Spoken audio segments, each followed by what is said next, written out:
Iya, baik. Pada kesempatan kali ini kita akan bahas tentang suatu artikel yang ditulis oleh Cak Sud di siwot.com dengan judul Baim Wong sudah buktikan kadrun itu makhluk nyata ada di Indonesia. Waspada.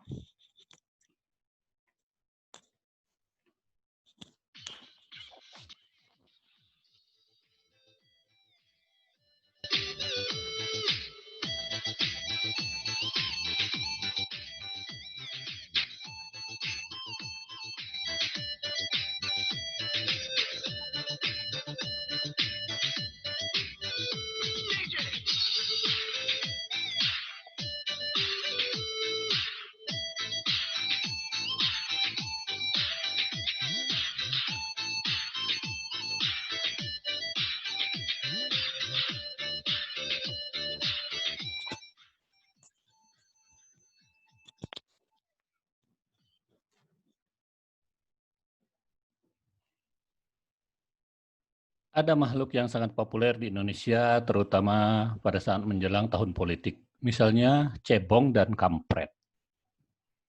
Banyak teori yang menjelaskan asal-usul sebutan cebong dan kampret.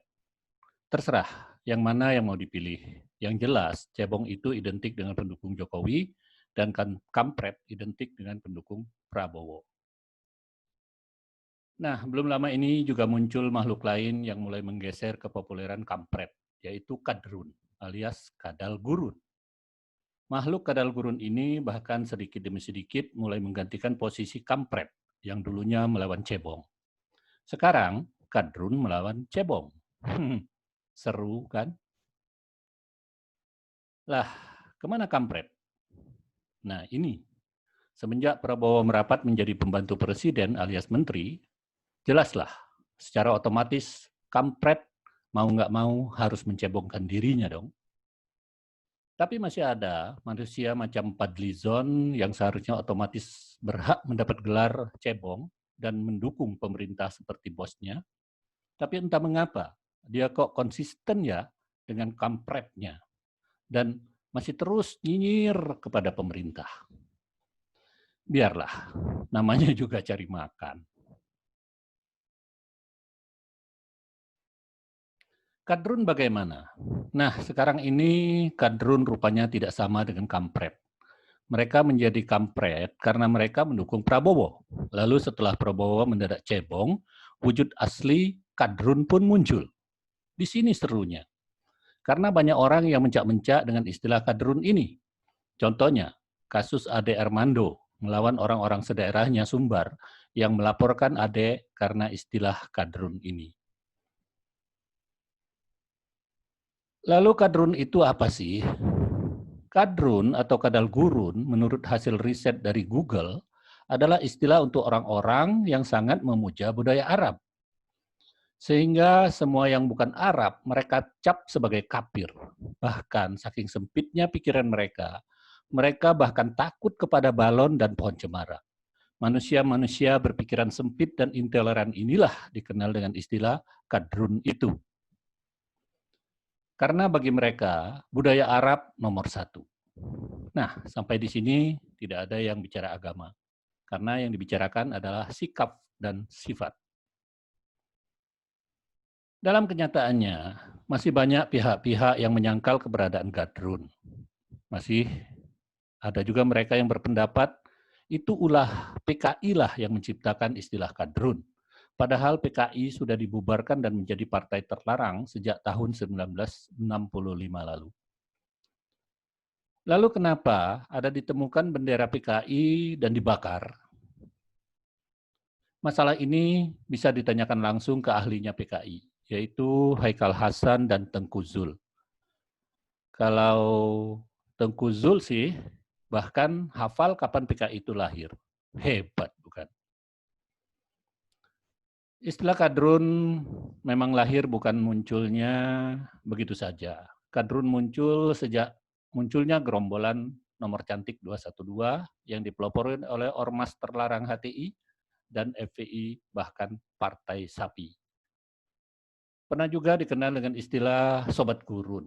Jadi jelas ya bahwa kadal gurun ini merujuk pada sifat seseorang yang kearab-araban dan memuja budaya Arab dan orang-orang yang menjual agama untuk berpolitik. Mereka biasanya sempit dalam berpikir. Nah, kemarin ada cerita lucu yang dialami selebriti Baim Wong.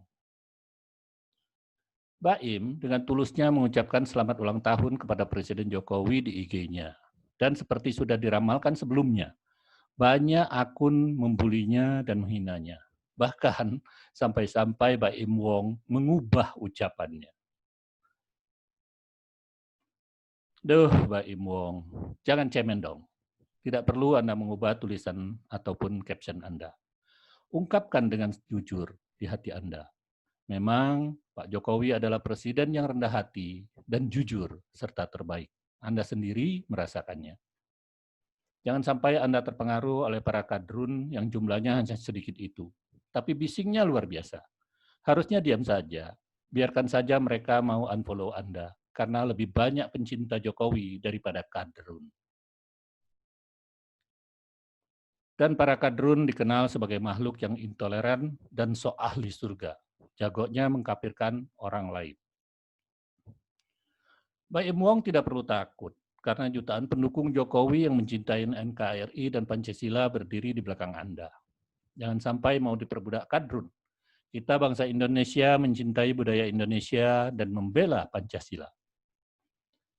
Kasus Baim Wong ini memang akhirnya membuktikan bahwa kadrun ada di mana-mana dan bisa menyamar sebagai apa saja. Jangan disepelekan masalah ini. Pemerintah dalam hal ini pun hendaknya jangan diam saja, karena masih ada kadrun membuktikan bahwa paham radikalisme, pro-khilafah, dan anti-Pancasila masih ada dan masih disebarkan secara masif. Dan tentu saja ini berbahaya bagi kelangsungan NKRI. Bagaimana menurut Anda?